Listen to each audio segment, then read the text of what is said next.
Hello, everybody. My name is Roy, and this will be my podcast. And right away, will be the first subject that I'm going to talk about for it, which is how words, in some cases, depending on, depending on the agility of one's mind, how words can increase power, like the power in an individual. Where am I going with this, you might ask? Well, I just wanted to think about a couple of things about this, like how there's uh um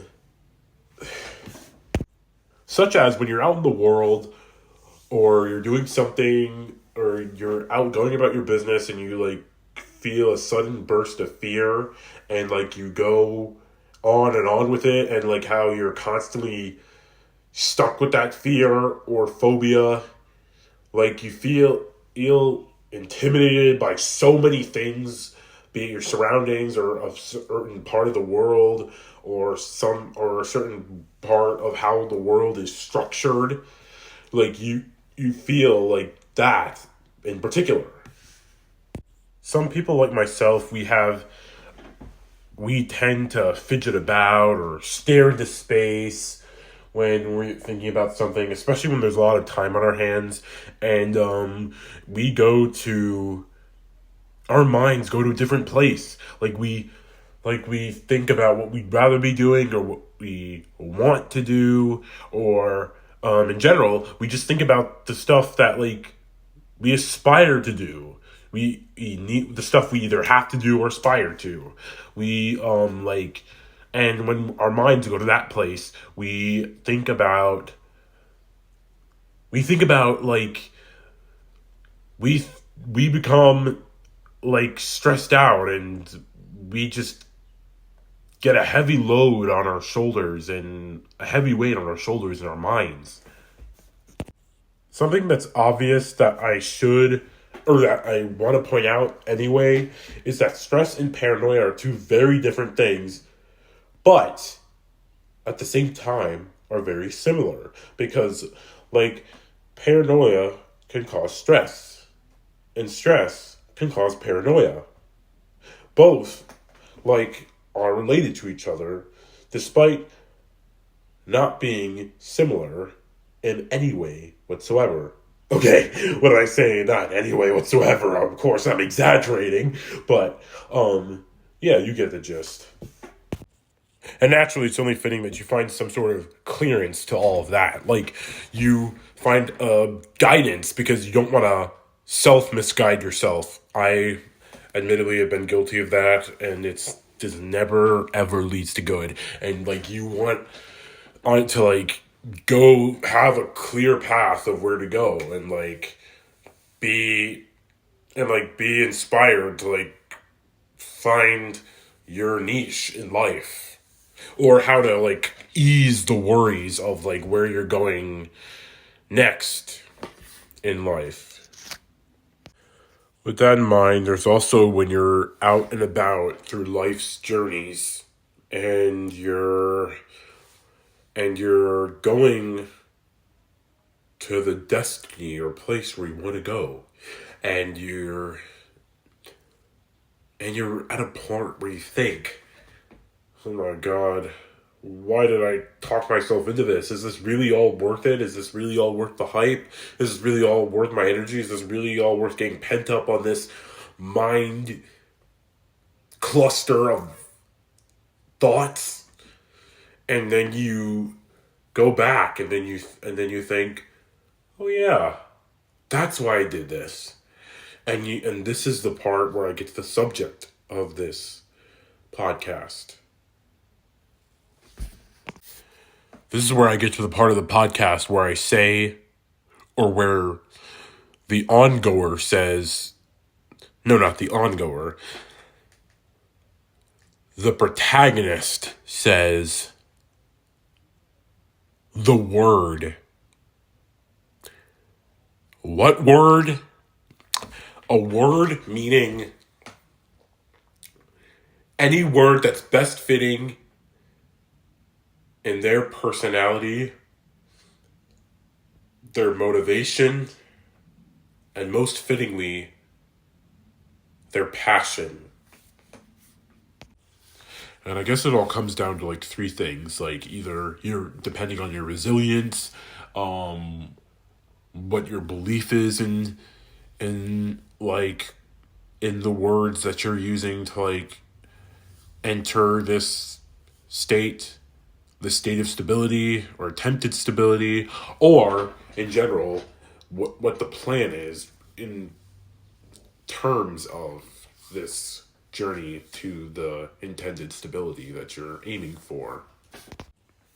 I guess it all comes down to like when you're thinking of whatever the subject is and you're stuck on it and you don't know what to do, you're overwhelmed, and you find the right word to like have in mind, and you're just trying to like hold it to yourself and saying it like in a certain way, or like remember it so you can use it as a means of maintaining your sanity and your safety and your psychological and mental health. I guess it all comes down to like when you're thinking of whatever the subject is and you're stuck on it and you don't know what to do, you're overwhelmed, and you find the right word to like have in mind, and you're just trying to like hold it to yourself and saying it like in a certain way, or like remember it so you can use it as a means of maintaining your sanity and your safety and your psychological and mental health. Yeah, that's what ties this all together. The right means of words and your system, like your physical system, like, and like when you're using when you're using that word, just that specific word or words, to like like depending on your situation,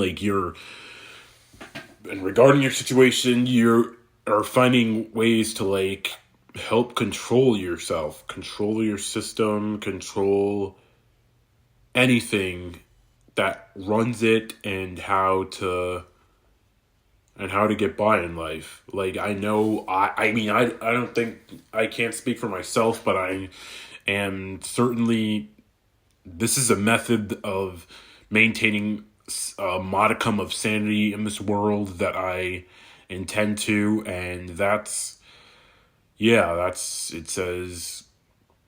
it says like intentional as that, and as it may be difficult to like come through to others with this, but hey, that's, everybody has an intention, be it good or bad, and I guess this is what mine is, just in the middle.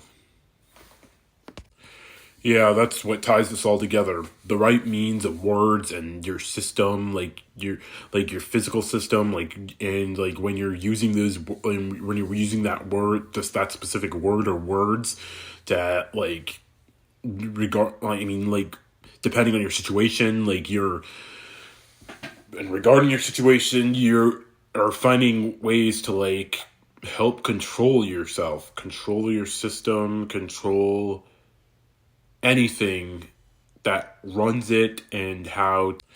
Yeah, that's what ties this all together. The right means of words and your system, like your physical system, like, and like when you're using when you're using that word, just that specific word or words, to like like depending on your situation,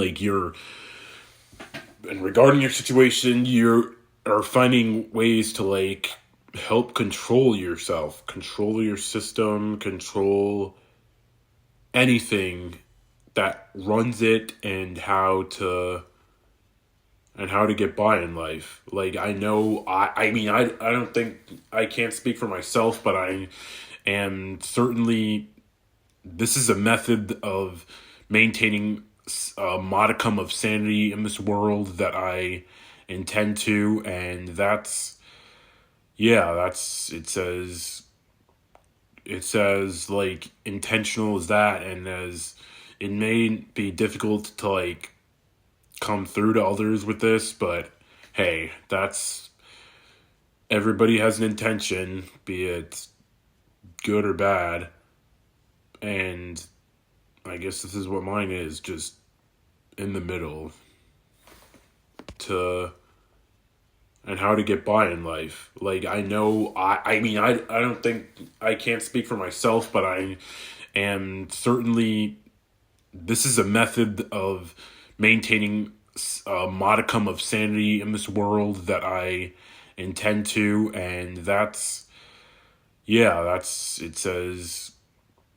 it says like intentional as that, and as it may be difficult to like come through to others with this, but hey, that's everybody has an intention, be it good or bad, and thank you for joining me in this first episode of this podcast, and I hope to like sorry if it's not the best, but I hope to get better at it as time goes on, and like I hope to like do more, grow creatively with it, and thank you for listening if you felt like it, and hopefully see you in more episodes when I eventually come through to making them. So thank you for listening or watching or whatever, and stay cool and stay good. I guess this is what mine is, just in the middle. Hello, everybody. Roy here, and I'm here in the second episode of my podcast. I'm super excited to talk about this next subject, and keeping in line with a lot of the subjects I've been talking about that are unique from the typical podcast subject. Like I'm like in hopes of like getting more bigger and bigger. I mean, not too big, but big enough. Like for this series, and let's get right into it. This episode of the podcast is referring to the subject of people using spiritual items as protection, or anything that or anything at least that they refer to as spiritual items, like to help them for safety and security in the world. I guess in general that this subject should start off. I mean, talking about the subject, it should start off with people's emotions, where the emotions come from, how they deal with them, why they would want to deal with them, and it would also be for the intention and purpose of like finding a way to like get by in life, so they're not bending it, curled up in a ball, or wallowing in their own self-pity and within their own reclusive living place, and just rolling around it, and we're getting stuck in a portal of these emotions. Like several such cases being like when you're in a certain place, like when you're at home, when you're AWOL out somewhere doing something, like when you're going for a walk, when you're going for a drive with people, and when you're out in the world and you're find yourself plagued by this whole sense of instead of being enamored by the joys of the world, you only focus on the positives that you feel are out to get you. And that's where the subject comes in. Like several such cases being like when you're in a certain place, like when you're at home, when you're AWOL out somewhere doing something, like when you're going for a walk, when you're going for a drive with with people, and when you're out in the world and you're find yourself plagued by this whole sense of instead of being enamored by the joys of the world, you only focus on the positives that you feel are out to get you. And that's where the subject comes in. Be it schools or offices or any career path that you find, or like you're out somewhere, like in say, let's see, college, bar, nightclub, music hall, concert venue, airport, train station, or at a party, and you find yourself feeling like notably anxious because maybe that's just the anxiety part of it. And all that anxiety and it manifests upon itself and turns itself into stress. Like anxiety is just something you're nervous. It means nervousness mostly, and stress means having a whole lot of stuff in your mind, like so much of it, and you're going through the notions about like how you're going to approach this.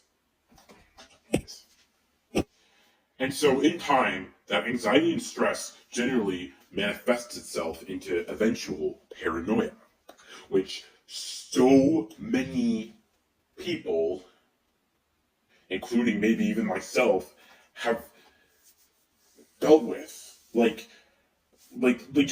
Just how can you deal with this? You're wondering, like, can you enjoy life? How can you mingle out there? How can you live life with not only yourself, but with your loved ones as well, if you have such a big thing on your mind? If it's like when you try to enjoy yourself, there's a python in your mind that whenever you try to enjoy life, it squeezes its coils around your brain, and you're unable to break free of that. And one thing leads to another. You're going in and out of being comfortable with life to being scared of it, terrified, worried of devastation, hurt, and finding yourself at a not so good and less than stellar end.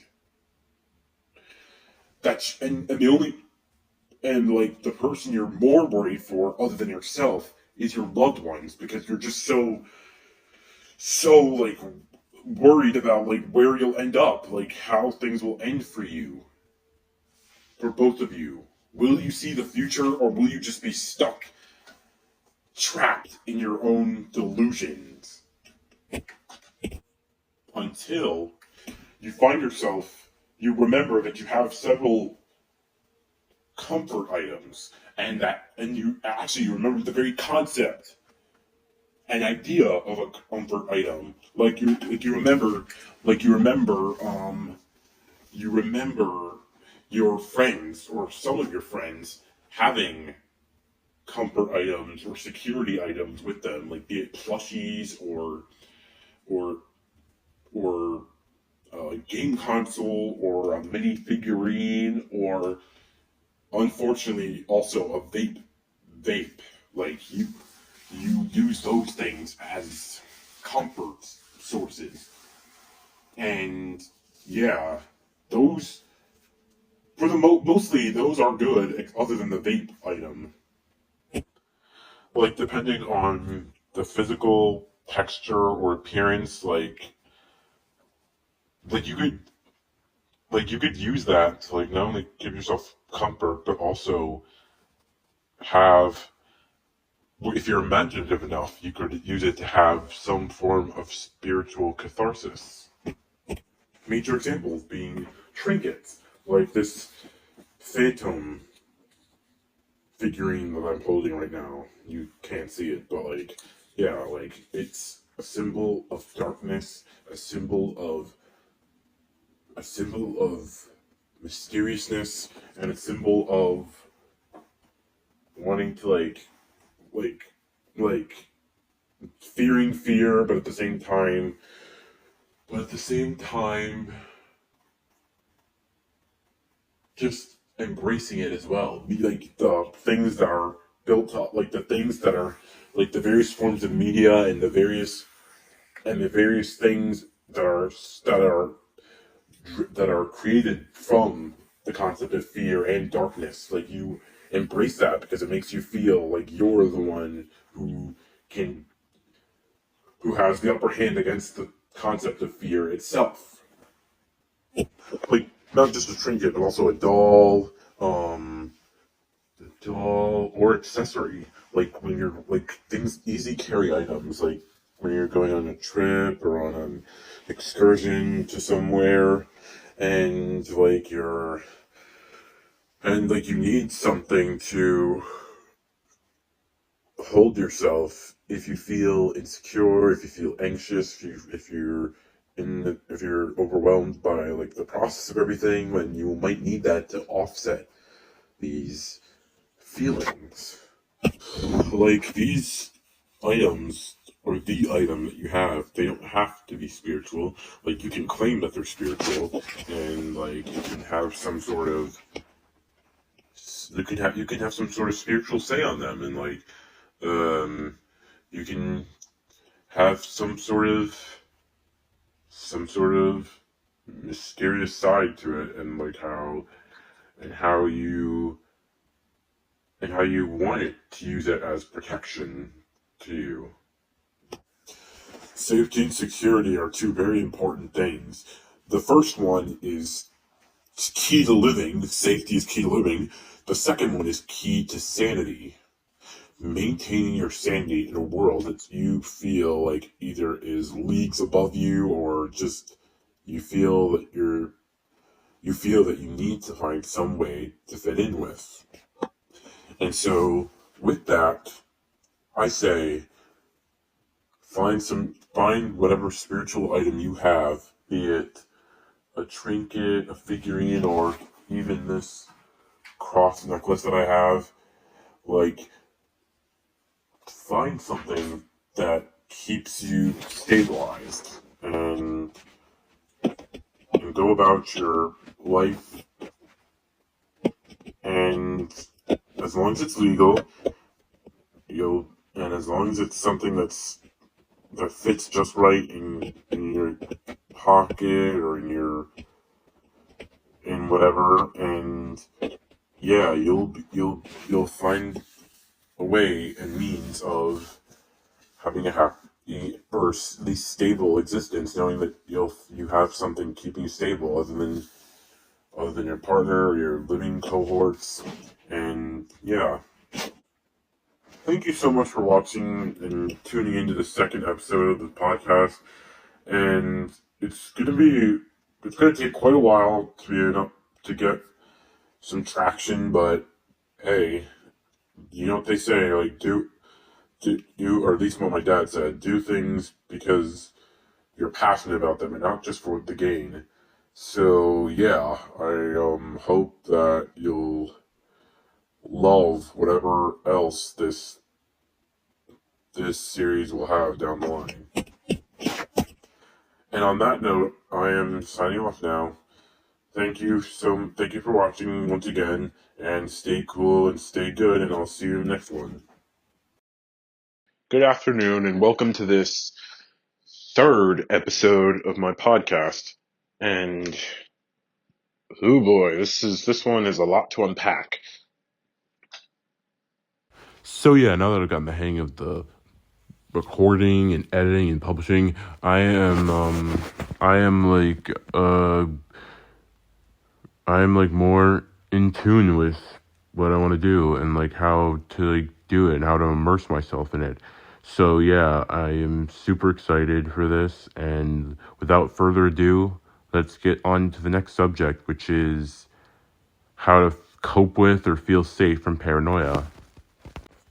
So yeah, as like so yeah, this may be a spoiler, but for this particular subject, like I guess it kind of like I kind of like do I mean like lay it out from my own experiences, because like I myself have struggled with paranoia for several years, which it just went from simple paranoia, like being fears and phobias, to full on fear of life in general. People have like paranoia like can also be in several phobias. Like, actually no, paranoia is a phobia. Like, it can like, yeah, you can like see it in several things. You feel the need to check every so minute, like that if you're gonna be safe, or is the person with you, or are your friends and family gonna be safe, and like you're just you find yourself at a dead end. You just go on, and like you're wondering if like if your life is really worth living, if you're gonna be clamped up in this little ball or this little bubble, or this little force field, or this little anything really that like you protect yourself with from the outside world, and you like try to break out of that.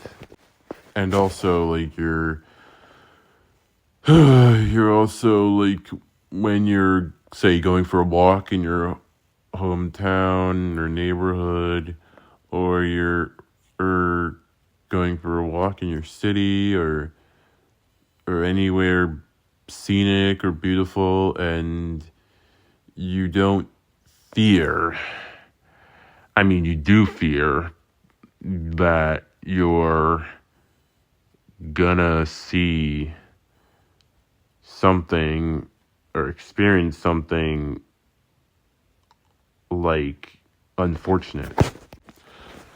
Yeah, and sometimes you just, when you're at a point where you just think to yourself, am I gonna get out of this? Am I like stuck in this permanently, or am I gonna eventually end up one of those people who just don't make it in the end? I want to be somebody in the world. We like whatever career path I have, I want to be it, and I just want to make an impact on society. But will I be able to free myself of this to do that? When I become somebody, I don't want this to ruin everything. I want to mingle. I want to enjoy the success. Enjoy it. Enjoy it. Enjoy it. So say like when you're lying in your bed and you're like, and it's dark and you're like sleeping, and you're like whether you say a prayer or not, like I used to like say prayer like for a certain number of years, but like before I stopped, because I lost belief, because at a certain point in time, for personal reasons, I lost belief in God, and so I would just go to bed without praying, and then my mind would just zone out, and it would just go from there. And I don't know if this is just a form of hallucination or imagination, or if I'm just generally in a weird zone, but like I find myself up in that weird little thought cloud where I'm like, is anything gonna happen to me, or anything gonna happen to anybody of the people that live with me? Like, is there a form, or is there a divide between there, or is there something that like goes on and on type thing? And then ultimately I just come to the pretense that yeah, like there's a huge weight on my shoulders, and I just largely spend a lot of time just thinking about how much it occurred to me that there's really a thought that I need to live a little, and like not just do things like do things that a normal human should do and breaking out of their comfort zone, but like actually live life without feeling like there's any restrictions, or like you have to have eyes on the front, back, and side of your head, and feeling like there's just too much to like process. Like, on the advice of myself and others, that's a major thing to like have in mind. Like, um just thinking out loud, especially, and you're like in a performative state, or type thing where you just state different types of ways on how to identify this, and just having noteworthy intentions when it comes to like certain things that you're familiar with, like the things you do that like invokes the paranoia, or like where you are specifically that invokes it, or just what causes it in general. Like, I myself am trying to figure out like what exactly causes that issue, and like going on, and so being able to move on like in spite of that. I guess the biggest paranoia I'd have is in regards to those I care about, like my dad or my significant other, and and the future we'd have, like just I guess like what we do together, like what we do like when our future comes, and like thinking about when there's times when we leave our place, and we'd like run errands or go out to places, and you'd and like being nervous that if I have this bad gut feeling of not being stabilized, or not being in the right frame of mind, and just being stuck in that state. And when I try to break out of it, and when trying to break out of it, like you're good for a while, like you're feeling like you can do anything, maybe not anything, but anything that you want to do, and then you'd fall back down into the ravine of despair and dread that you were in before, and not being able to crawl back out of there. Ultimately, when I myself am dealing with paranoia, something I'd like to do is write, because I like to write. I like to write poetry that, like, I guess also, which I like to call writing spells. Even I feel weird saying that, but but that's what I like to call it, and I guess I like calling in that because it gives me comfort for not only how difficult life's been for me, and like how I can like, and like it gives me hope and that there's a way for me to fix that. But I guess it also gives me some form of peace and of coping with how isolated and difficult my life was, and like how this paranoid state of mind has been stuck to me for the past few years, and like how I can not get so worked up like over a lot of things, like over my future, like what my career is going to be, or like will my significant other be happy or not, or just in general, like will there be any form of us like at a weird spot. And then I just go and like think about like the moments when I was feeling like out of that little space where I previously felt that like I couldn't escape from, and I ultimately once again think that I want to be back there so bad, like, but is there a way I can stay there? And maybe there is, like, I just haven't found the strength yet. Every person who eventually develops a form of strength, like, takes the time. It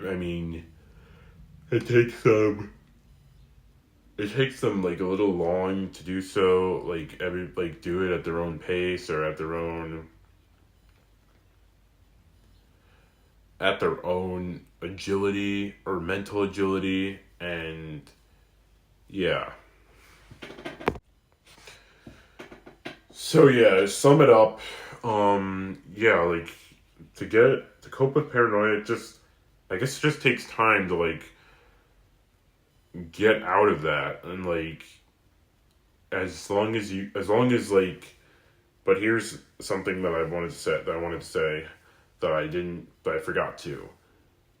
People with paranoia, they like in hurting themselves with how scared they are,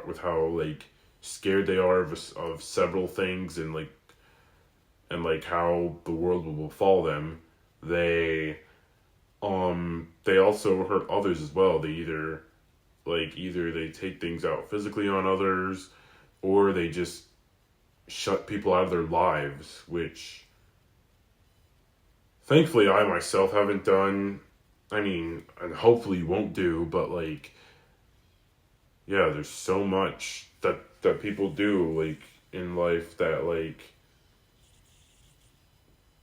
to cope with that, and I just wanted to address that. So that was my third podcast episode, and I hope you guys enjoyed this. And yeah, like I'm still trying to find a format for this series, and like how to like properly develop it and expand upon it. And I just really hope you guys will have fun with it. I mean, maybe not have fun with it, but like enjoy it when it's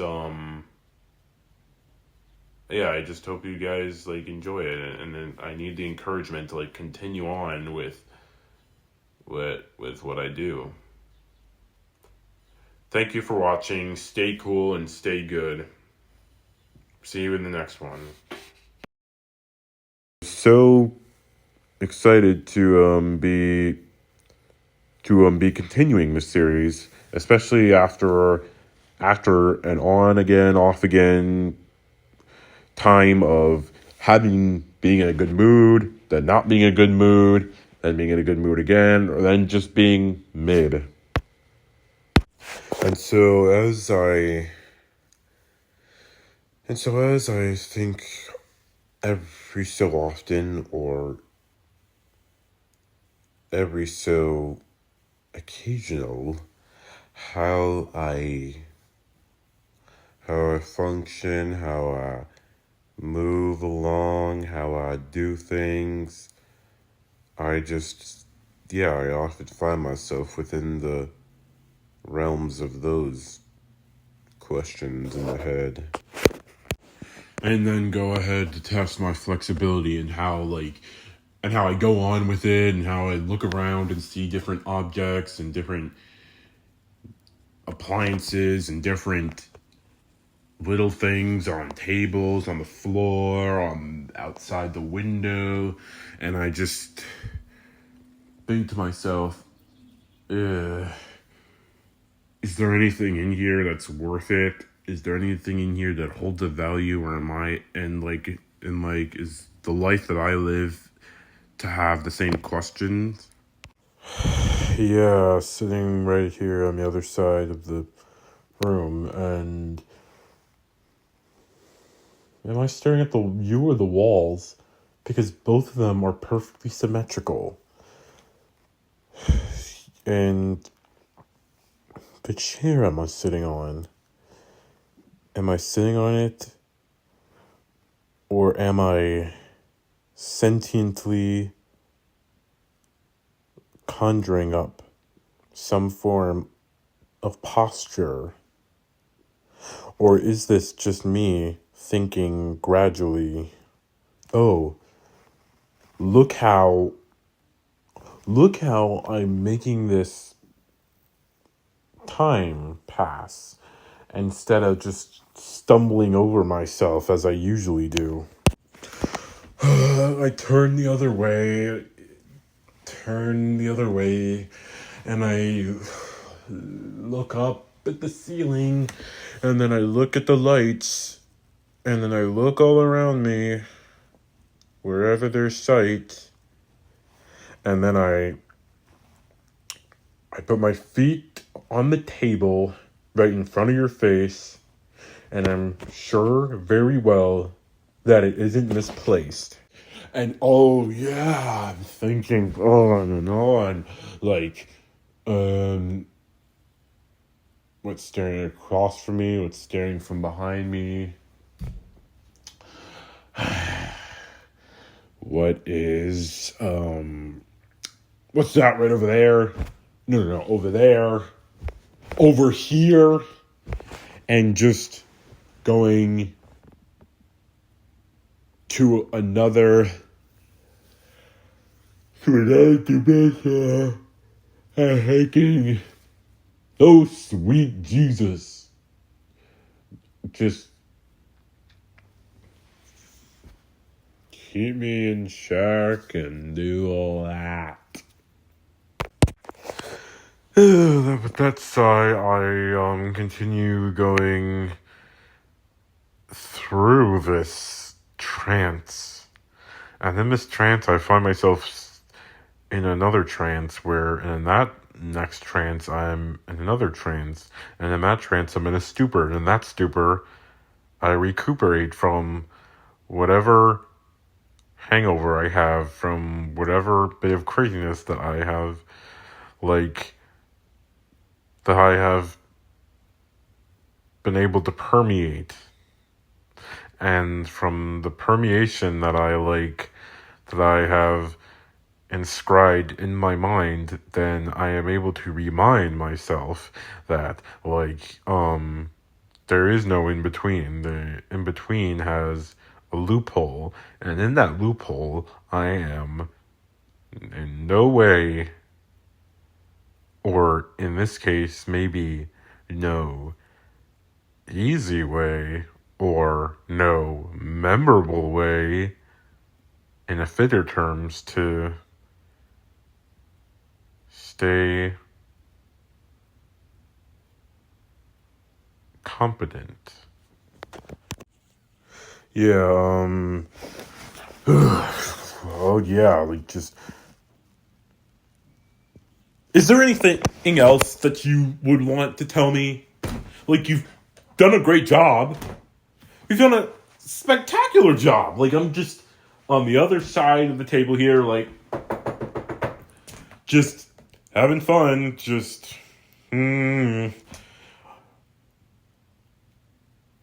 Is there anything I could ask you? Like, is there anything, like, you would want to be asked? Like, of all the, like, anything at all? Anything of relevancy, perhaps? Like,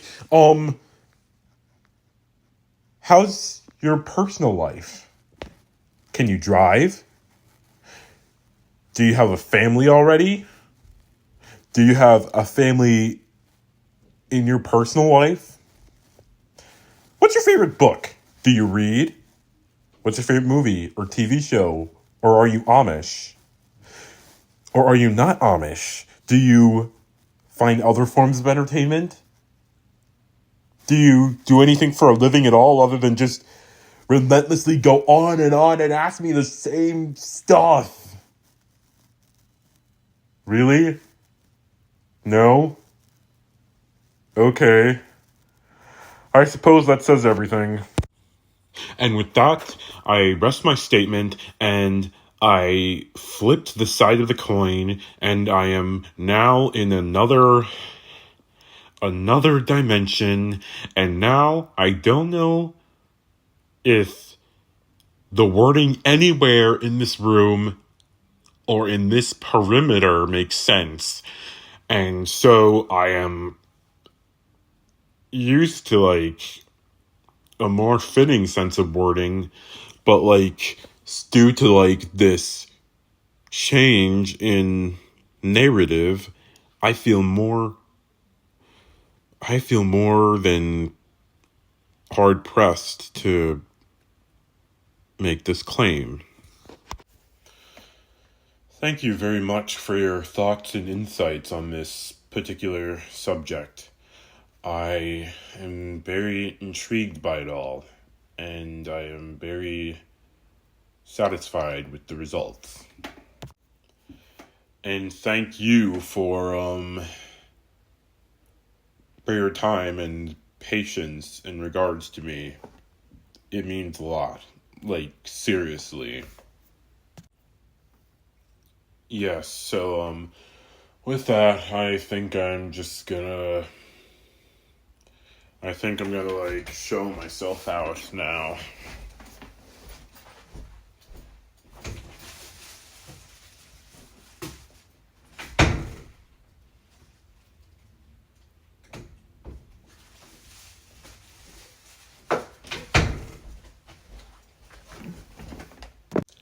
Well, everybody, I hope you enjoyed this strange fourth episode of this series, and I am so...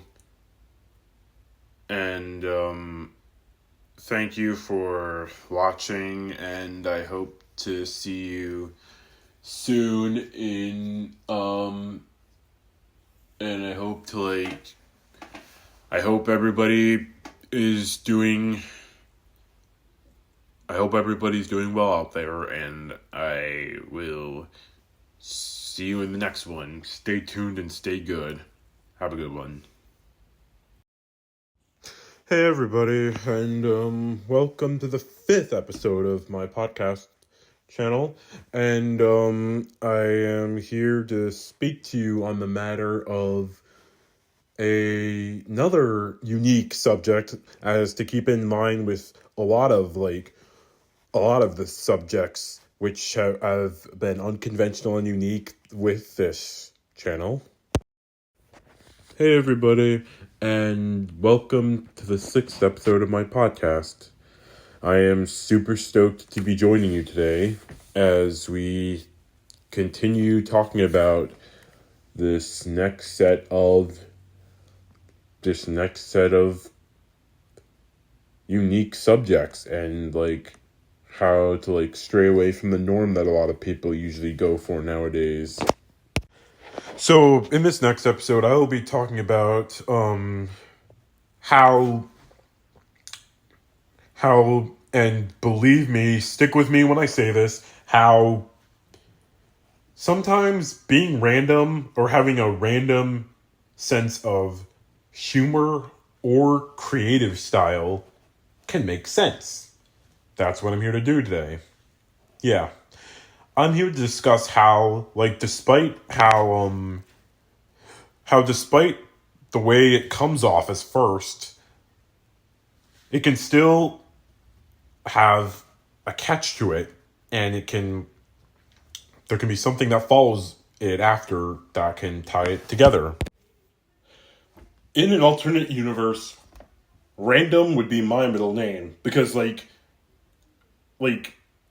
random, unexpected, or unanticipated, that's like one of like the like that's like a really I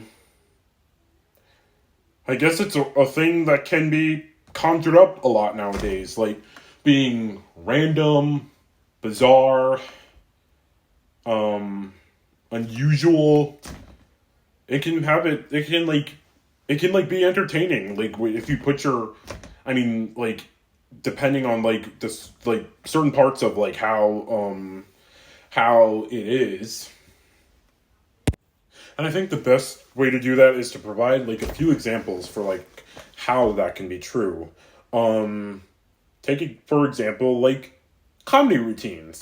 Like when you're a stand-up comedian and like you can like some like I think like shock comics are like best known for that. Like being random, like things regarding different issues such as racial issues, sexual issues, political issues, slice of life kind of issues, and a mixture of all the above. Like that's like people like, and like how there can be several different things to that, and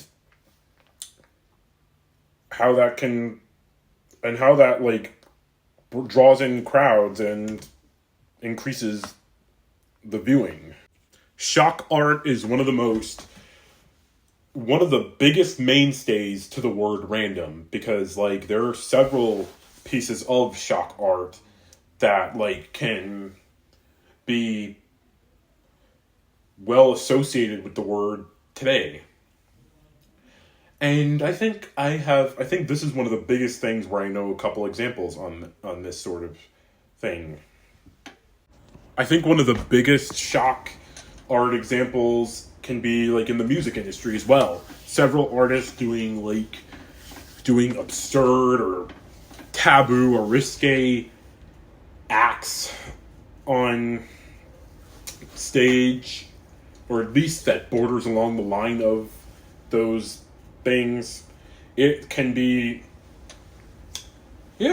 the experience certainly more interesting, like enhance the viewing experience in a way, or several ways, to be exact. Probably the two greatest examples of shock music artists are Rob Zombie and Alice Cooper, both of whom my girlfriend has seen live. The other well-known shock artists I refuse to mention, Marilyn Manson. They're known for like their stage. Rob Zombie, like he's made films which are really, really significant of the shock rock genre.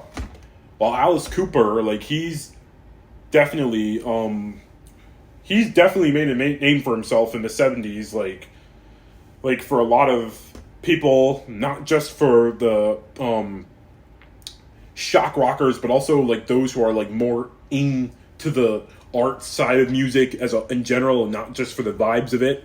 Like they really they solidified that for others that later came after them. Like people who take those taboo subjects and then put their own little spin on it. If they're really that at that level of intellect and creativeness. That's one of the best things to do, when trying to make randomness make sense. You can put your own little spin on it, by depending on what your creativity is and where it's at, and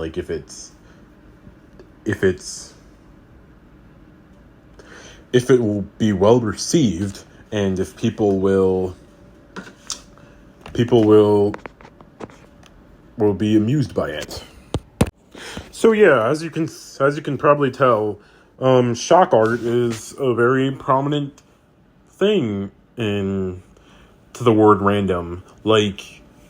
There would be no better way to describe it. Random happenings in real life that are caught on viral video nowadays, that was that could make the headlines, and people would see that as, and be either cynical or be in a state of disbelief, because it's just so out of nowhere and so absurd. I don't remember if I talked about, my memory's super bad. I don't remember if I talked about shock comedy. I talked about shock musicians, so I'll talk about shock comedy now. Shock comedians include from the 70s with comedians like Richard Pryor and George Carlin, who broke several, and I mean several, barriers when it came to what you can say as a joke in comedy, what made comedy, or particularly the kind of comedy that's the kind of risque and unhinged type of comedy that's known today from both of them, and that would inspire others in the years to follow.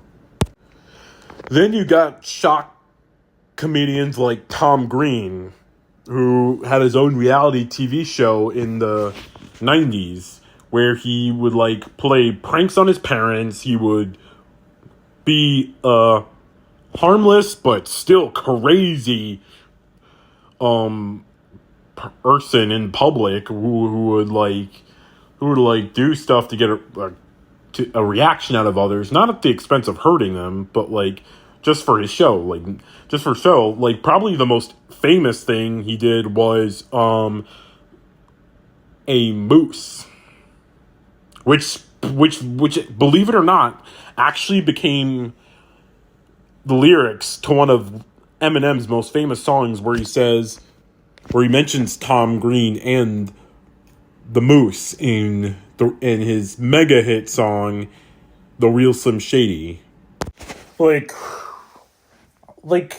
is something that I barely talk about, rarely nowadays, but before wanting to become a writer and or poet and or podcaster, I wanted to be a cartoonist and make a cartoon show about my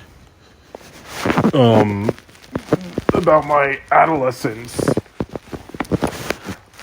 that basically talks that has a bunch of random happenings happen, going between fiction and nonfiction.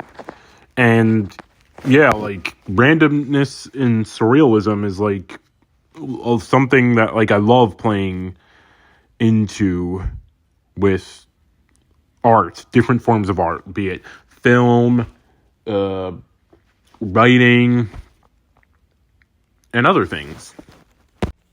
Shock art is a really, really major part of today's day and age. It's something that that's increased in popularity now.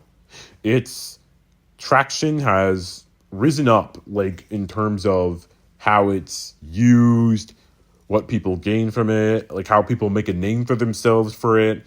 And overall, it's just something that's been like continued to have an influence on others around the world, like artistically, for several generations, and hopefully continues to do so. So in conclusion, now I'm going to discuss how randomness can actually make sense in a brief summary of 3 things. Key factor: timing and delivery. So in conclusion, now I'm going to discuss how randomness can actually make sense in a brief summary of 3 things. Like, it depends on the timing and delivery for like the timing of like how your randomness can appear, or like how you can, or how it should be used or expressed or seen. Yeah. And the delivery of how it appears should be well executed in the best manner possible, or the most fitting manner possible. Another one is randomness can be a wake-up call. And by wake-up call, I mean, like, if something random happens, like, let's say a nightmare or a fever dream, like, that can be a wake-up call for something. Like, either something, you're afraid of something you're in real life apart from the nightmare, or the fever dream could mean that something's not right with you physically or mentally. Yeah, it's as simple, I mean, not as simple as that, but like, it's somewhere along that line. Random occurrences can like make people like turn their opinions and minds on something. Like, if something random like appeared, like random news, they can be like, oh wow, that's heavy, and be like, this is really hard to take in, or this is something that seems out of pocket, but I'll believe it. Somewhere along those lines, they can, yeah, like, that's another way randomness can make sense. And for the final example, if the randomness fits the scenario, like, depending on like which situation you're in your life, or which situation the protagonist in a story is in their life, like, the randomness should at least be fitting to them, so it can be beneficial to their life story, and that they can actually progress further, and that things would be seen from a more understanding perspective, and not just be confused all the time. And for the final example, so yeah, randomness can make sense. It just depends on how it actually does. Now, don't do something spontaneous without thinking. No, just don't like go that far. Like, that's something that you should know. But like, it can and like make sense if you like are able to see from the other side of whatever it is that like the randomness is a part of. So yeah, all in all, this is something that that should be like a big takeaway for a lot of people when writing fiction, writing songs or music, or writing in general, or and when like in life in general, like, some people should take that with a huge amount of wisdom. Thank you guys so much for watching. I hope you enjoyed this 6th episode. Keep in touch for more, and I hope you all are having a great summer. and there's so much else, other ideas that I'm excited to like share with you guys in this series. And thanks for listening, and I hope to see you in the next one. So have a good one, stay cool and stay good. Thank you guys so much for listening to this 6th episode. Keep in touch for more. There are a couple things I'm trying to work out with this series. And I hope that you guys see the evolution that it hopefully has. Thank you for listening, and I'll see you in the next one. And stay cool and stay good. Have a good day, and stay cool and stay good. It's Roy here, and for the 7th episode of this podcast, I am going to be talking about a subject that isn't really a subject. It's more of like a speech or something, like in terms of like how I'm going to express it and like talk about it and divulge upon it with how I want to do all that. This is something I made up to like show the difference, but also the purpose of monologues and interludes, two of which can be used for various forms of modern day speech. Like one can apply to film, television, or even in real life. It has a difference from the normal term speech, while the other can be used mostly in music, specifically in the middle of a song. And I wanted to exemplify and give a little more detail on both of those things. I guess a monologue would be something like this.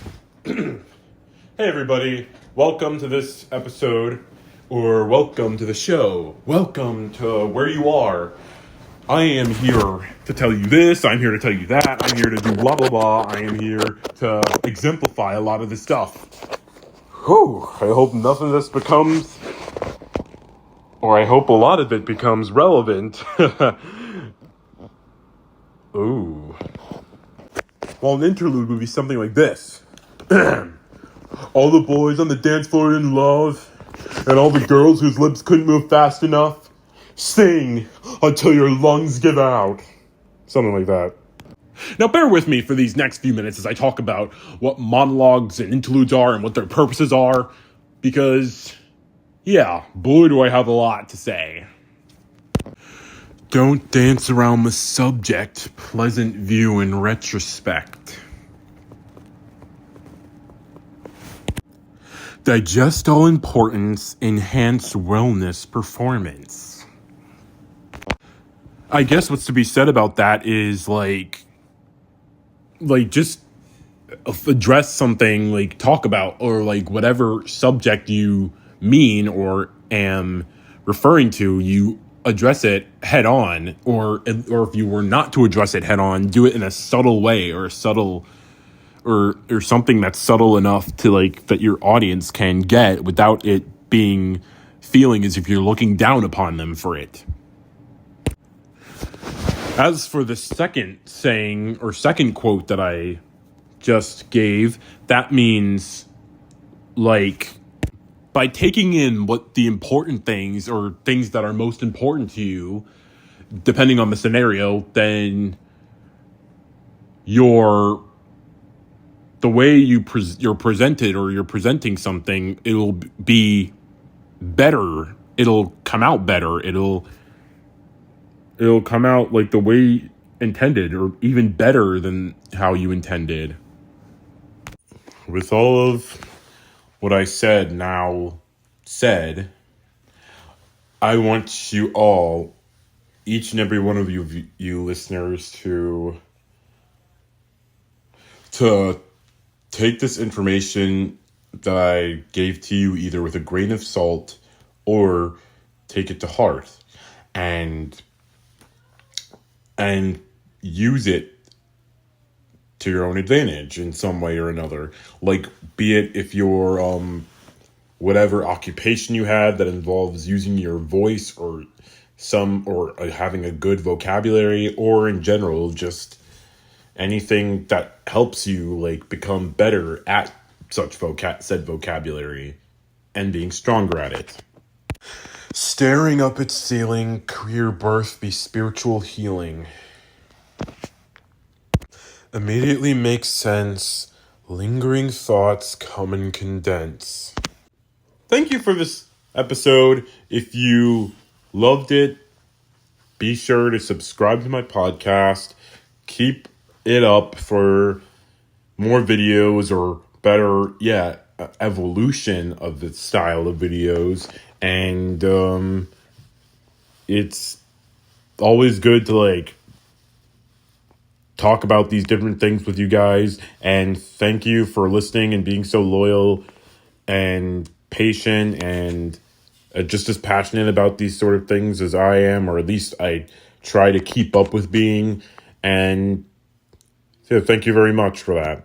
Like, when you live an existence that's so isolated and so lost that the moments when you think to yourself and doing nothing except gazing into space, like the time when you find your place in the world, or when your career starts and you're finally no longer stuck wandering helplessly throughout your existence, or whatever little there is of an existence. You're finally there. You're finally in a place of peace. You're finally reached the ultimate resolution. I'll see you in the next episode. Take care, guys. Stay cool and stay good. Of all the things to say, avoid stutters and dismay. Shake the results of sound. Words never been so profound.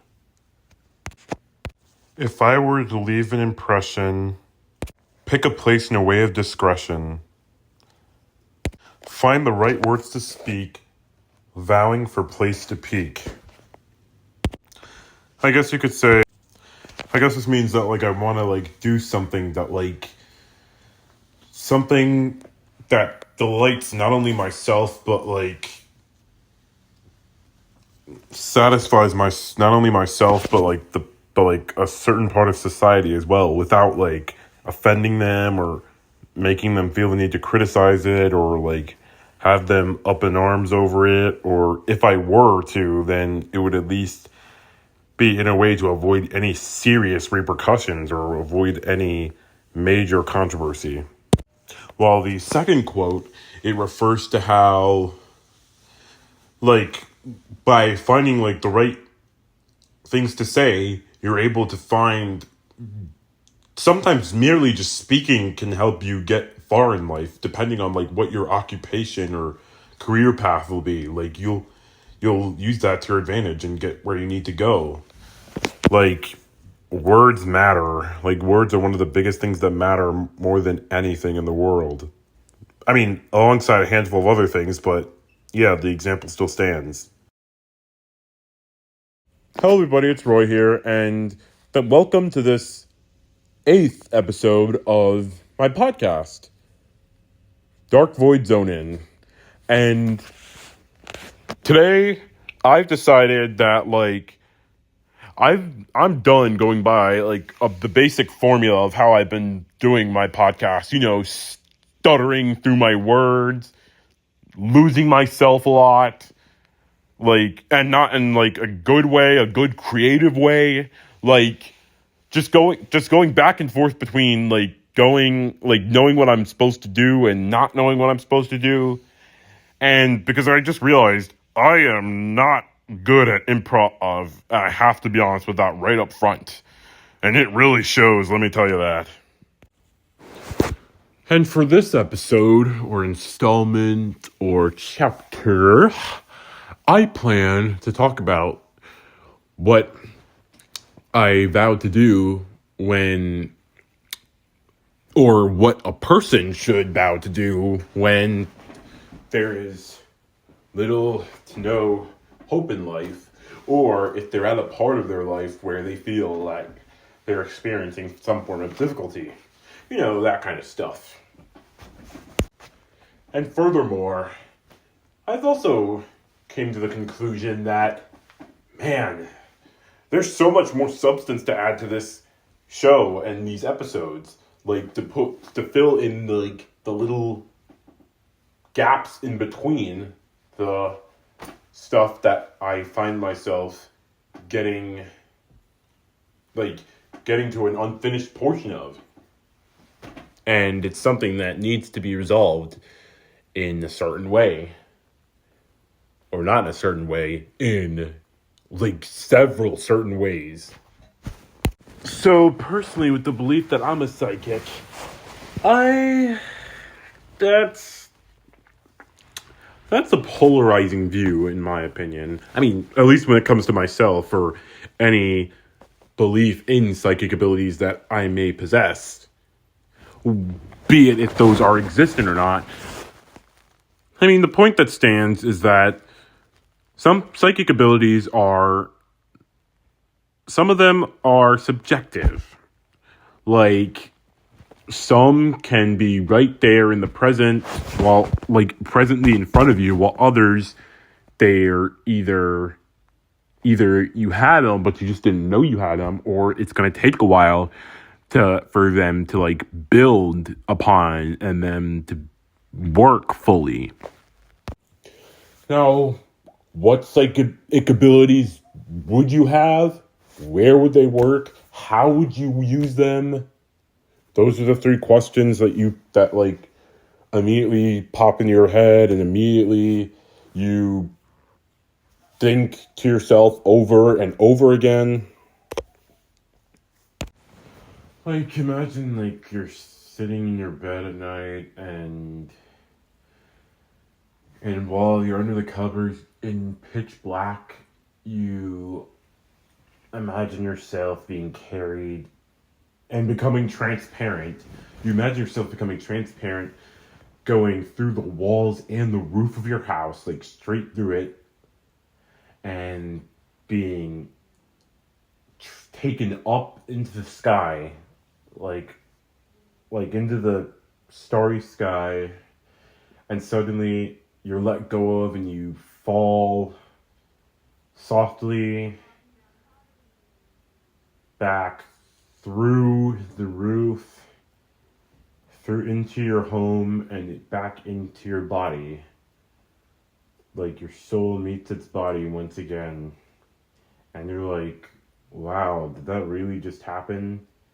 And yes, indeed it did. Because you had a way of believing that it did. Psychic.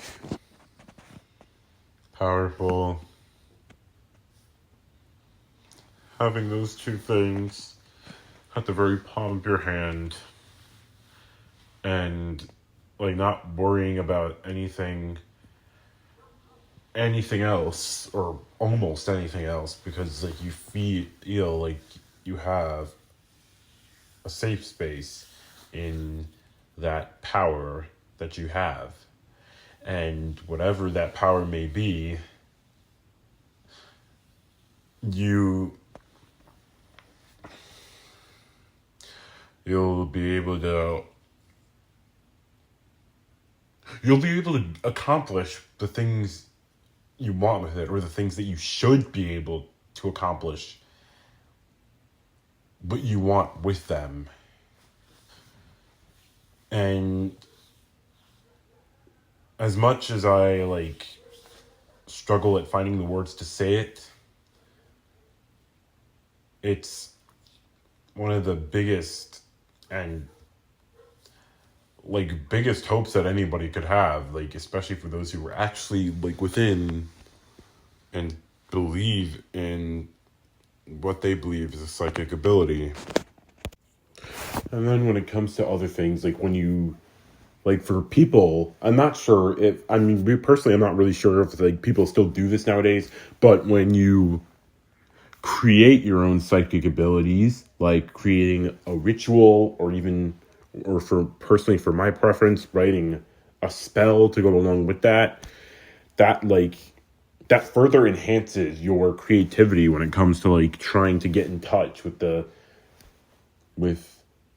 powers that be in the psychic realms of existence. I've written spells like, or like at least have had them in interest for at least 4 years now. So in general, I guess I guess part of me has the general understanding of like how to like, or like of how I would want to get in touch with the different part of the world. Okay, not a different part of the world, but like the psychic parts of the world, and how I would want to express that, and it's in a way that's right up my alley. And so for this episode of the podcast, I'm gonna share some spells I wrote out, explain how they work, what their intended purposes are, and like how I intend for it to display the purpose of this whole episode. Now, the first spell I wrote for this episode is, when little to nothing comes to form, break free beyond the norm. What this spell is trying to say is that, like, when you're waiting for something to happen, or if you're even trying to make it happen yourself, like, you're and you find yourself stuck in that one place, you find a solution to get out of that, conformity driven state that you're in, and like to find your own place and find your own direction in wherever you're going. And altogether, in general, like, you just go into this new existence or new way of life, and like you're happy with it. Like you're in a new, not repetitive or not normal part of life that you're happy with and that you're satisfied with, and that like you're just so in general, just so delighted to be there. Shortcut to the best of you, take all material to something new. This spell has to be the most challenging I've written for this episode, because like, even though I'm the writer of it, it's kind of difficult to like decipher what it means, even for me. If I were to guess, or maybe not guess, but if I were to state what it means, then I would say, like, shortcut to best of you, like finding a good way or a fitting way to get to the best part of the things that you can see of life, or the things that you consider are like worthy of your taste in terms of what makes you happy. And essentially by doing that is like, you take the things that like, you take all the aforementioned materials, or the things that like built you up to this sort of thing, and you make them into something new to help you get there. If that makes sense. So all in all, like, having psychic abilities isn't something that like comes easily. Like, if you're lucky enough, you can be born with it. Like, not just from ancient times back in the day, like way back then, like centuries ago, but like you also, like, I guess you have to develop upon it. And like, if you like have a certain belief, or believe in yourself hard enough, or just focus hard enough, then you'll get there, I guess. And it takes a while to get there, and in the right frame of mind, your creative and spiritual sides should come into fruition. And you should use them to your advantage when you're like going in through the process of getting to the spiritual parts of your life that you want to get to, and to be at peace with life and accomplish whatever thing you need to accomplish that needs to be accomplished for your accomplishment. Thanks everybody for listening to this episode. It's definitely an unusual one, and definitely one that I really don't expect to like get any form of attention, really, because how a bunch of my previous episodes were. This one's just been really not really in any specific direction, just me like trying different things and being experimental with each of the episodes. But for those of you who do like it, I thank you for listening, and hope to hear more from you in the next few episodes or segments. Thanks for listening. Stay cool and stay good, and I'll see you in the next one. Sitting in my chair right here, crawling into my cranial cavity, giving my brain a massage. And then, let's see here. What am I doing next? Going up these attic stairs, leading up to a place that isn't even an attic. I'm in the clouds. I find a hippie smoking clouds, and I back slowly away from him, but then I'm reassured that he's not like that he's not like a bad person after all. He's safe. Like he's a friendly hippie, and he doesn't offer me anything. But then, as I'm walking, I remember that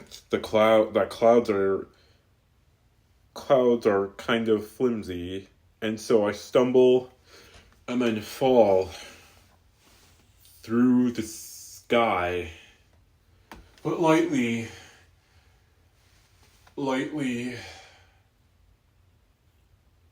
and into a chair at a table full of people playing a game of truth or dare, of both men and women, either my age or around my age. One of them has the dare to do something risque, which they do, and we all cheer them on for their daringness. And then we follow them out back to go to a local park within the neighborhood we are and watch the fireworks. And I'm like, really? There's fireworks in this? Man. And then suddenly the fireworks, in all their vibrant colors, they transform into a surrealist painting, as now I am in the School of Visual Arts, even though I'm not enrolled there. And I'm like, wow, Gerard Way went to this school, went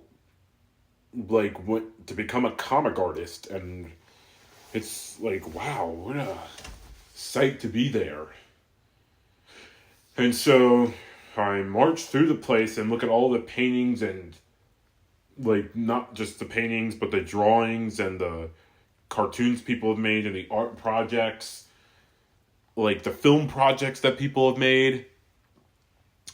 And so I venture through there and I see this one painting that's like a swirl that you see to hypnotize people.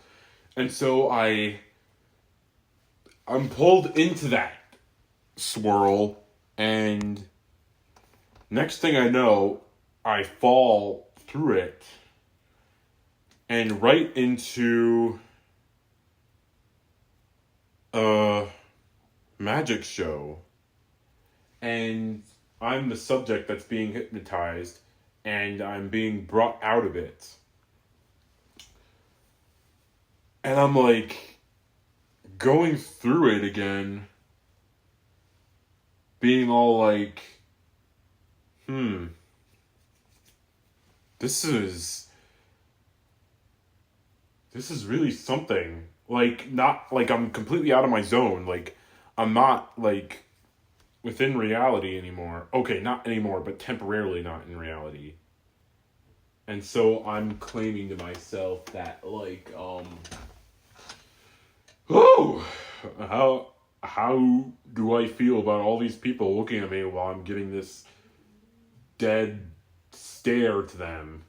This blank stare. Like, even more blank than my own stare is.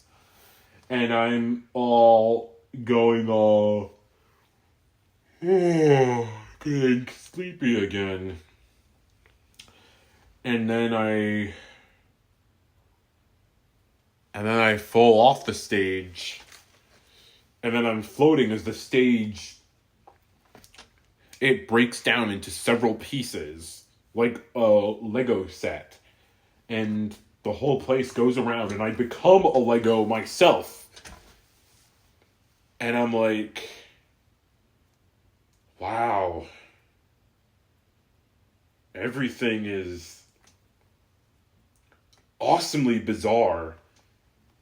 And I'm like going through the Lego land that I'm in and thinking to myself, everything's made of bricks, even my own hands.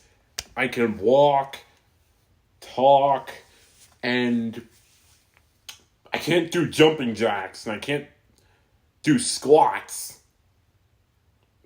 But I can run really fast, and I can, like, be within, out of myself.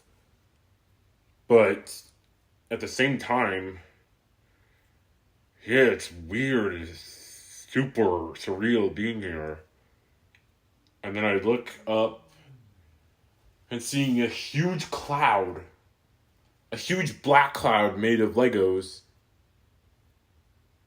like pouring rain down, and I'm running in to my Lego apartment, and then suddenly,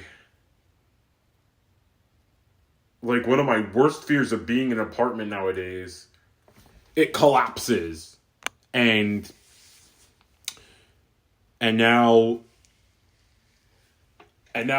like I'm buried in a mountain of Legos, and when I remove all the Lego pieces that I'm buried under, I see that I'm in a land of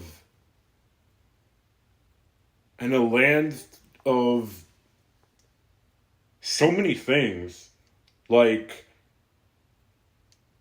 a land full of people playing, or a person playing a ukulele, looking like a MySpace musician from the 2000s or early 2010s, and I like join him in his singing, or sometimes I'm the one doing the singing myself, and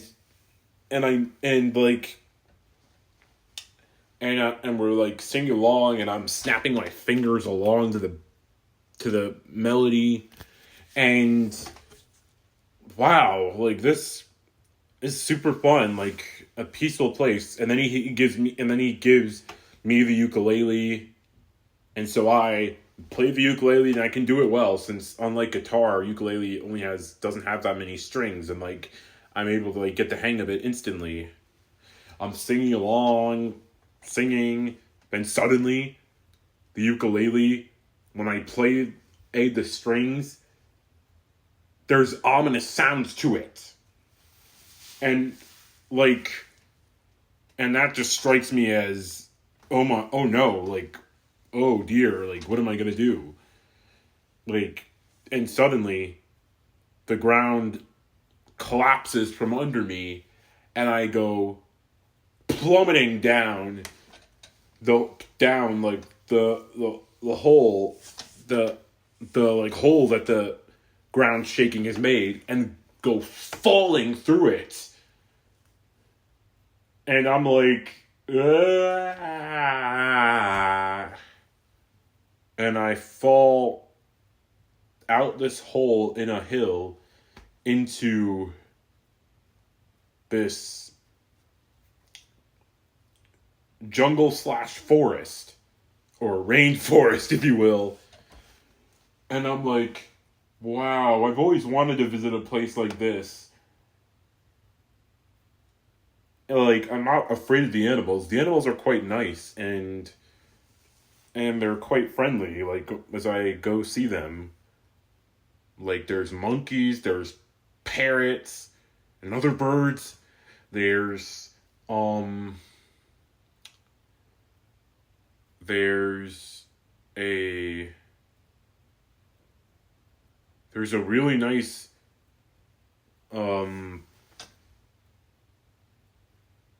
a really nice wombat, and like, it's really really cool. And then I'm like, oh my god, F this crap, I'm out. And I run and jump into another hole, which leads to back to my apartment. And I'm thinking, oh, this has to be it. Like, I surely haven't spent the last few minutes just patting myself out, just going through all of that worthlessness for nothing. But I hear a noise coming from my closet, and I wonder if it's my significant other having come back from her job.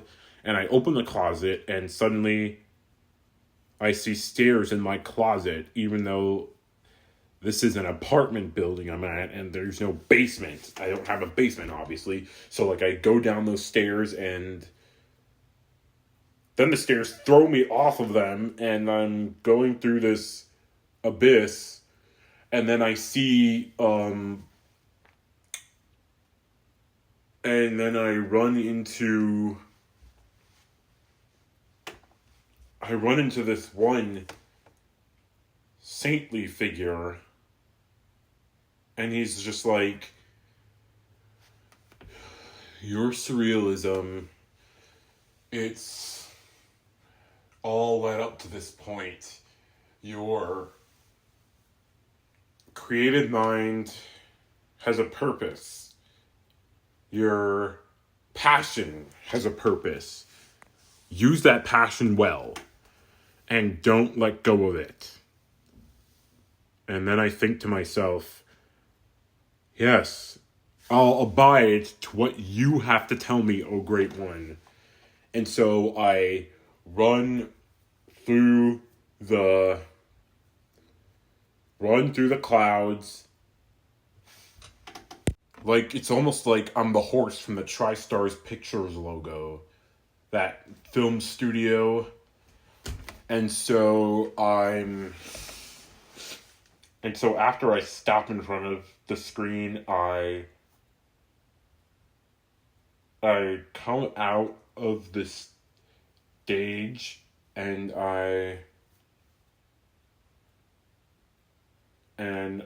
before a admiring crowd, and I stare into the spotlight, and that's when I open my eyes from this dream and I wake up and grab my brush and put on a little makeup. Oh boy. So that's the story I have to tell you guys today. I hope you'll enjoy it in some way. I didn't mean to make that rhyme. But now I'm running out of time. I'll see you all. But before I fall, I'm gonna end on this note without a vote. I did not want any more improv because I'm not really good at this job. So anyway, that's the end. Thank you for tuning in, my friends.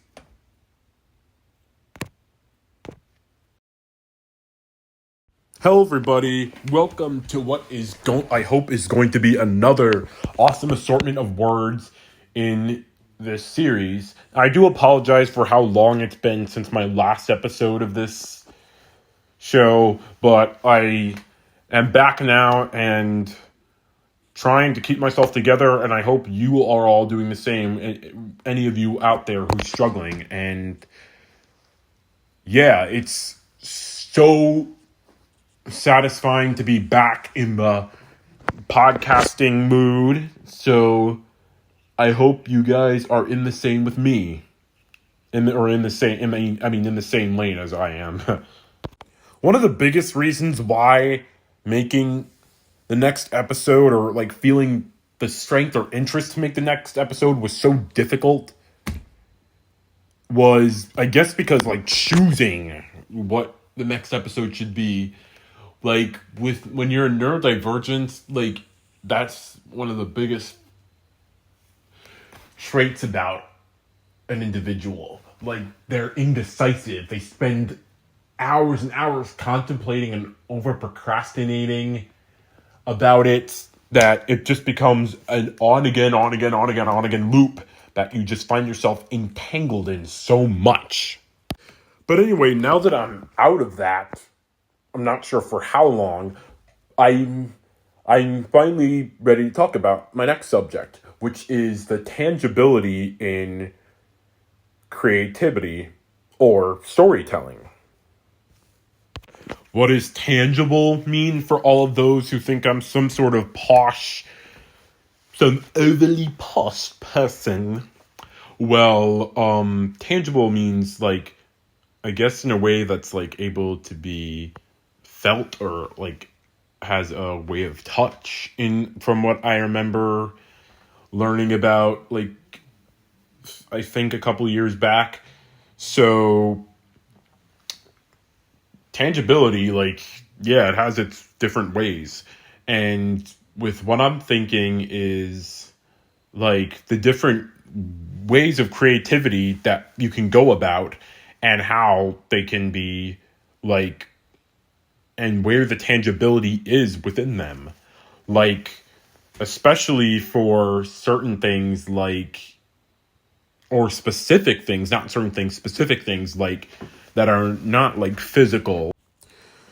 I guess by my own experiences, I guess, like, ever since I guess it was either when I was like 14 or 15, I've wanted to, like, become a writer. Originally, like, the first creative vision I had in mind, like, when I was like 16. No, not 16. In 6th grade, that I wanted to be a cartoonist, and I would regularly sketch and draw pictures of either cartoon characters I'd watch, or every animator would, like, draw, like, when they're beginning, or I would draw my own cartoon characters aside from that. In middle school, a lot of people I found out, they knew how to make animations on YouTube. I didn't know any of that. So all I knew how to do was sketch things. So like from seventh to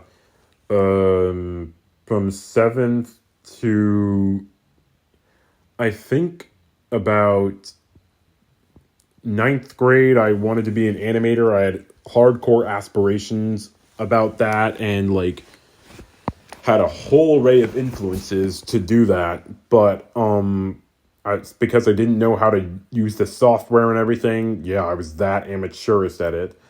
Despite like attending an animation camp in when I was 12 to 13, it was still like I still like had almost zero idea on how to do that. So I just like fumbled and then I found a new passion, which was both writing and poetry and songwriting.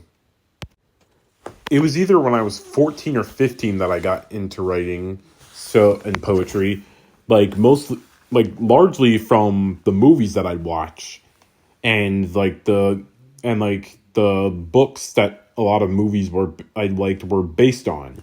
But anyway, I guess like writing became like my like it became like my safe space for a lot of things, since it defined my whole and since creativity defined my whole personality in a way, I like became super protective of it and super close guarded of it because I believed it's the only thing that I had going for me. And so like when you get like protective of your work or like super deep within passion about that or about it, like you're bound to become super overly passionate about it and think that it has its own entity of some sorts, which is exactly what like happened to me like sometime around 15 when I had mild compulsion within it. Like, so I would like I thought my work had like some form of feeling. You heard that right. Like that was genuinely what I thought of my writing work and what I could do with it. And as I was saying, like naturally when you go so long like within the realm of your creativity and you spend all those years building up upon it, hyping it up and thinking about it so much and like caring so much about it and like working hard into accomplishing what it's building up to, it kind of becomes your precious object in a way. Like, if you get what I'm saying, yeah. Like, I'm super obsessed with a lot of my creative pursuits, mainly my writing, but also my videos and vlogging, and also podcasting in general, like I'm doing now. I love it so much to a huge degree, but at the same time, like, and how like fixated I am on those things, I like tend to treat it like it has its own sentience, even though it doesn't.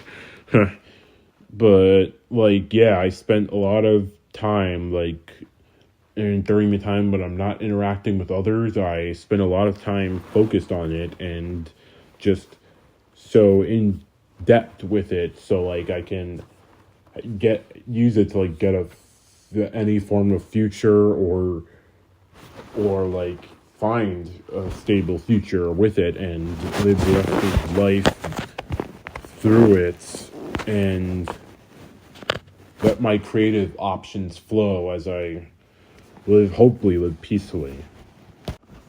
And as I probably stated in the beginning, tangibility like can mean a way of physical feel. So in the way of tangible creating, like one such thing I've been obsessed with tangible creation for throughout various times throughout my late teens and early adulthood, art, like the drawing art and poetry and writing, like mainly the stuff you write down, and the kind where you write down before I was encouraged to do it on computer, because that was the more modern way to do it, and my mind is kind of in the middle when it comes to being modern and old fashioned, or at least as old fashioned as part of my brain allows. But for the most part, I have been in interested in tangible creation, aside from what I just mentioned in writing and art, the physical kind, but also whatever else could be considered that as well. I just thought of another thing. This may not. This definitely, okay, not may, definitely not applies to what I'm trying to say in almost every way. However, it's something that I wanted to just talk about or just mention. When you're it's in one of those stories, those old stories, or maybe it's still a thing, I don't know. When the narrator of the story is narrating, and they're narrating either the beginning and end of the movie, or every crucial event of the movie, and then the movie wraps up and it turns out that the main character in that movie, or maybe a young version of, maybe the young, maybe if the character in the movie is a kid, maybe the narrator turns out to be a grown-up version of said kid. They're narrating in their whole story, and visualizing being in the story, and narrating as a lot of the events in the back are taking place. So yeah, that feels like an example. And another way of tangibility is just I guess it could mean what it means to you. I know I previously alluded to saying that, but what tangibility could mean to you, and what you could accomplish from it, or better yet, the role it plays in our lives. If you're living, if you're regarding your living situation, and how you're in desperate need or desperate want of getting out of the lifestyle you're in, or feeling like your life isn't exciting enough, or wanting to fill in the empty void that your existence has. You want to accomplish something and become someone in the world, so you don't fade away over time, and that you feel like your whole existence was in vain. That's pretty much a big point in this. Another thing that I suppose really matters about storytelling is, and the tangibility in it, I mean, is being able to make sure if it's transportive in a way. You're able to carry the thoughts with you everywhere, and not end up forgetting them. So when you reach your next point in life, that they'll need to be useful, that you're able to successfully reach the goal that you intend to with whatever story or tangible thing within it that you'll need. Tangibility, like, I guess it really depends on what you consider it and what you want to do with it, and like the kind of form of art that you're working with, and what forms your identity, really. Like, I guess tangibility, like, it comes down to like how people perceive it, or how people want want their work to be, and like if they'll be comfortable in it. Like I myself, like, there are various forms of, like, I've already listed the various forms of art or creativity that I'm currently dabbling in to like make a living or make an identity or career out of. But like, a big factor to that is like what will stick the most, what I guess can be applied to today's world and to my identity. And so with that, that was my episode on tangibility and creativity. Thank you for listening to it. Thank you for like once again like tuning in to like this episode. I hope you guys enjoyed it, and I hope you got something out of it, whatever that may be. And even if ironically you get something out of it, like whatever, like as I say, I strive for uniqueness. But yeah, I hope you enjoyed this. Thank you all for listening, and I'll see you in the next episode. Stay cool and stay good. Peace out. Hey guys, and welcome to the 12th episode of my podcast channel. Yeah, I can't believe I've reached 12 episodes by now. Or more so, that I'm still ongoing with this. Like, I can't believe I found the motivation to keep on doing this show, and that better yet, it's still something that I have a modicum of passion with, you know? And with all that being said, I'm going to spend the next several minutes talking about different things that I either plan to do with this or hope to do with this. I think the first thing I should mention is probably like the formatting of how I'm planning on doing this. Like, maybe I might talk about something that like I have passion over, or like that I love to talk about, or like something that's ongoing in the media, in the celebrity world mainly, since you know me. I mean, you don't know me but like I'm a pop culture person who like loves those things, and I have been for several years, and so I'll try to make room for that somewhere on here. And probably the next thing that not the next thing, but probably another thing I plan on doing is emphasizing on the many ways that I plan on this podcast growing creatively. Maybe one season I'll have focusing on different subjects and different varieties of said subject, while another season I'll have focus on one specific thing entirely and keep it at that. Yeah, like the possibilities are limitless here. Yeah, like whenever you're making a show or something, it's always important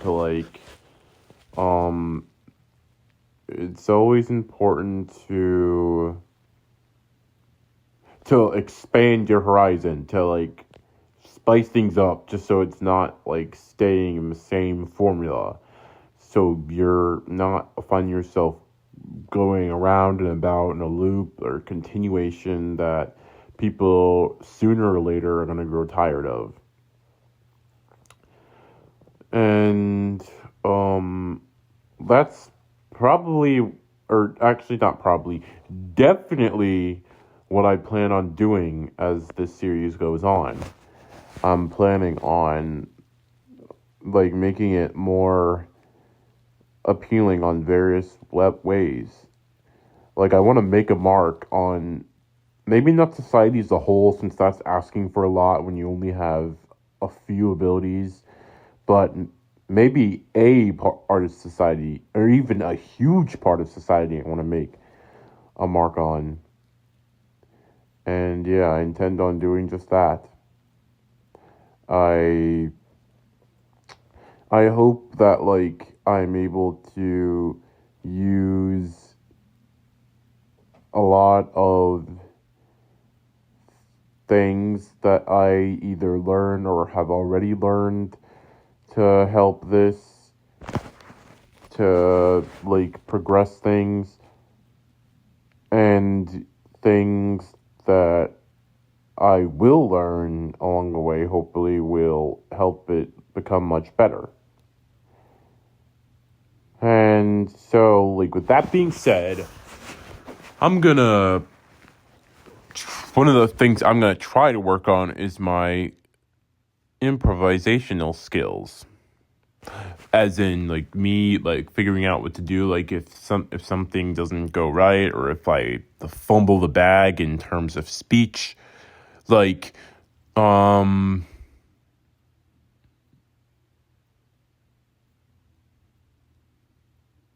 my brain just did an entire 180.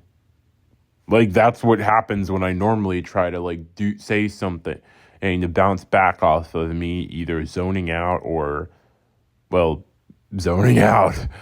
But anyway, like I said, that's the thing I'm trying to improve. Like, in terms of speech, like the zoning out, the stuttering, the not like having many ideas for how to like make these episodes more entertaining and more fun, which I hope changes soon. And also trying my hand at different ideas to like help this show reach a wider audience, which I know it will soon. Very soon, sooner than I could ever predict. And so the big thing, the big focus on this series will be like not just the subjects that I talk about, but also like how I intend to to talk about them. Be it not just pop culture world, but also like the different subjects going on in society, movies, film, music, my reviews of a lot of those things, if I can make that possible, which I might be able to, if I have the time or mental capacity or brain capacity to do those things. And so, like, the big plan is to branch out in terms of creativity, which is well what I intend on doing to make this channel become a thing that helps people bring their minds out of the gutters in terms of their opinions on podcasts nowadays. Like, I do not want to fall from grace and be, like, before my career even starts as a podcaster and just completely fall off and just find myself in find myself even worse of a place than I have been in the past few years. Which hopefully it doesn't come to that. I know it won't come to that. And I know like with this, for several future years, or at least a couple future years, I know with this attention it garners, hopefully that I'll be happy in some way, shape, or form. And now, with all that being said, I will now do what I intended on being the main gimmick for this episode. Case in point, these 4 spells that I've written in regards to me hoping to like find some form of hope or endeavor in this whole thing that I've been trying to get off the ground. And aside from reading them, I will also explain them to you. Dizzy place of blank, fill the empty tank.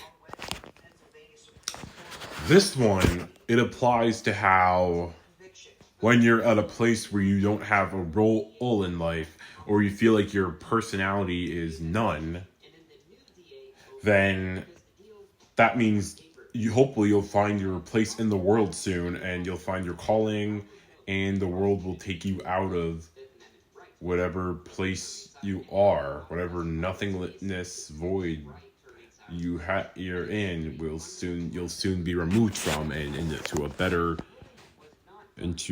entity. Stay calm and relax. Soon you'll fulfill your upcoming task. This one, I think, you could argue it could refer to how, like, stay calm when you're in debt, when you have bills to pay, and when you want to keep your home or be financially stable, or in general, like, just don't like stress out over life's plans, and like if you're worried about not finding an occupation or career, because hopefully that'll like sort things out soon and you won't be in the same spot forever. You'll get to where you need to go if you just stay calm and keep your composure. Perching roof, pondering life, calling so ready to strike. This one is a little bit more difficult than the others, mostly because this could apply to several things. I wrote this one because to me it's like perching on a. It's like referring to how superheroes perch on rooftops, like looking for what thing they're gonna do, like what their plan's gonna be for their story or the story that's written. And so I guess in this case it means people like thinking about what their life's gonna be like, planning it out in their heads, and when opportunity comes knocking, and when opportunity and destiny comes knocking on their door, they'll be ready to spring into action. They'll be fully prepared, or at least as prepared as they need to be, to go into that opportunity, into the destiny. And here's the final one I wrote for this episode. So-called freeform, reach broader height never torn. You could say that this one refers to how, like, the so-called part of the freeform half of that sentence, it refers to like how freeform, like it's not all it is. It's not all you think it is, or the term isn't all you think it is. It can go different meanings, or like a different meaning from what you think. And now, reach broader height never torn. You can already guess where that means, like reaching a different like way from like where the so-called freeform like projects you to, or not just that way that it projects you to, so it's not just a one-trick pony, and that you're like actually going to places where you like different places where you want to go to, and not staying in the same patterns or routines. And so that way, like anything you make up, or anything you make up that becomes significant to yourself or to others, or to both yourself and others, it becomes something that's indisputable. Yeah. And so with those 4 sentences or spells that I wrote, like, I hope that you guys get a somewhat of an understanding of, like, what I'm passionate about, or what, like, I hope to do with this series, or, like, in general, things that are surely hope go into a direction that is well worth it, and well worth the excitement and hype and hope, and brings me from the darkness and brings other people from the darkness, hopefully, as that's the bigger intention I have, actually. And it helps so many people, like, see the brighter side of things, like, see how they're gonna be inspired in life and go on to do great things, go on to do marvelous, remarkable things. And so, yeah, with that said, I really hope it keeps up and builds up to that. Thank you so much for listening to this episode. It definitely was a little hard at first to focus on what the episode should be like, or which elements should be like side elements or should contribute to the main element of this episode. But I hope to get more the hang of that as this, or if the series goes on. So thank you for watching, everybody. Stay cool and stay good, and yeah, see you in the next episode. Take care. All right.